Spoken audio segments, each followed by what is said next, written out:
Today, there are hundreds and thousands of available typefaces.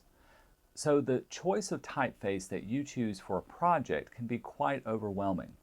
There's no magic recipe for choosing type, but in this lecture, we're going to look at some of the pragmatic considerations that may inform your choice. Next week, we'll move on to some of the more nuanced considerations. If you're choosing a typeface to set in text, you may want to start by considering its legibility. This is how easy it is to read and distinguish one letter or word from the next. As I mentioned before, serif typefaces are conventionally seen as easier to read in text than sans serif because a serif helps to visually define each baseline. If you're setting type at a small size, say 8 points or below, you may want to look into a typeface with a large X height, like the one that you see on the left here. This is to distinguish its features from other letter forms so that it remains relatively big and even with the type, even if it's set in a small point size. If you're choosing a typeface for the screen, X height is even more important because small size pixels can tend to blur and distort the details in the type. Typefaces designed especially for the screen, are ones like Georgia, have an extra large X height for this reason. When working for the screen, it's also a good idea to look at a typeface with an open aperture like the one on the top here. This typeface has a wider opening in its letters like the lowercase a, c, and e than other typefaces on the bottom. This is to avoid a situation where parts of the letters can start to blur together at smaller sizes. But when considering legibility, it's also important to keep things in perspective. Legibility is subjective, and the fact is that typefaces with familiar font forms are easier to read than those with less familiar forms, which make you work much harder. Another practical consideration is choosing type that's always available.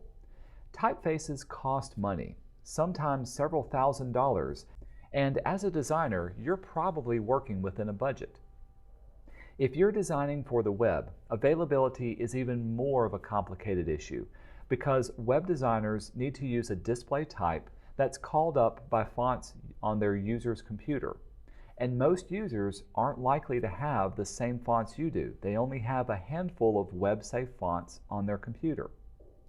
As a workaround for designers, it's okay to use typefaces that are hosted externally. These can be hosted either by free services like Google Fonts or from a subscription service like Typekit. A final option is to buy a full-blown web license for a typeface, but then again, this can be very expensive. If you're choosing more than one typeface for a project, you'll want to choose typefaces that go well together. And the trick to combining typefaces successfully is to balance contrast with consistency. Establish contrast by choosing typefaces that are stylistically distinct from one another, like these. Avoid using typefaces that are stylistically similar, like these. And remember that even though two typefaces may look quite different at large sizes, those differences may become invisible when they're shrunk down and set into text. To establish a thorough line of consistency, look for fonts and typefaces with similar proportions. Start by comparing their X height of the two typefaces. Then compare the shapes of the letters and the shapes of the O's, the A's, and the G's. For a perfect match, considering choosing two typefaces that are designed specifically to go together. This is Scala and Scala Sans, which we'll look into more detail next week. The pragmatic issues we've looked at here are only some of the things to consider when involved in looking and choosing a typeface. The rest has to do with the subjective feel of the typeface, and it's often shaped by its history, its use, and its associations. That's what we're going to cover next week.